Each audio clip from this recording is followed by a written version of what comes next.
আসসালামু আলাইকুম। এটা হচ্ছে কাপ্তাই লেক, যেটাকে কাপ্তাই হ্রদ নামে বাংলাদেশে পরিচিত। এই কাপ্তাই লেকটা বাংলাদেশে আগে এত বড় ছিল না, একটা নির্দিষ্ট এলাকায় ছিল। 1962 সালে যখন কাপ্তাই বাঁধ দেওয়া হয়, কাপ্তাই জল বিদ্যুৎ কেন্দ্রের জন্য কাপ্তাই বাঁধ দেওয়া হয়, তখন কিন্তু পানিতে কাপ্তাই লেকের যে নিম্ন অঞ্চলটা আছে, অঞ্চলটা পুরোটা পানির প্লাবিত হয়ে যায়। তখন এই লেকটা অনেক বড় আকার ধারণ করে। বিশেষ করে বর্ষা মৌসুমে পাহাড়ের দুই পাশে, যে আমরা একটা পাহাড় দেখতেছি, যে পাহাড়টা ওই যে পাহাড় দেখা যাচ্ছে, এই পাহাড় হচ্ছে কালা পাহাড়।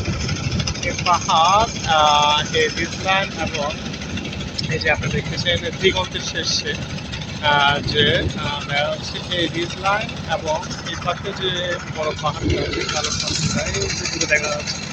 এই পাহাড়ের মাঝে যে নিচু যে এলাকাটা আছে, এই এলাকাটা হচ্ছে বর্ষার পানিতে তলিয়ে যায়, মানে পুরোটা পানিতে থইথই হয়ে যায়। কারণ হচ্ছে পানিতে যেখানে নামবে সে মূল পয়েন্টে বাদ দেওয়া, যার কারণে বর্ষা মৌসুমে এটা অনেক বড় একটা লেকে আকার ধারণ করে। আর দেখা যাচ্ছে আপনার দেখতেছেন, আশা করি এই যে কাপ্তাই লেক, যেটা বাংলাদেশের সবচেয়ে বড় লেক। এই লেকে আপনার অনেক মাছ পাওয়া যায়।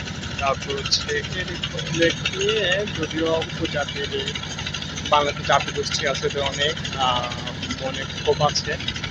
তারপরও হচ্ছে আপনার বাংলাদেশের একটা উল্লেখযোগ্য স্থান দখল করে আছে কাপ্তাই লেক। কাপ্তাই লেকের সাথে অনেক পর্যটনের সম্পর্ক রয়েছে। দেখেন সৌন্দর্যটা কেমন, আল্লাহ সৃষ্টি।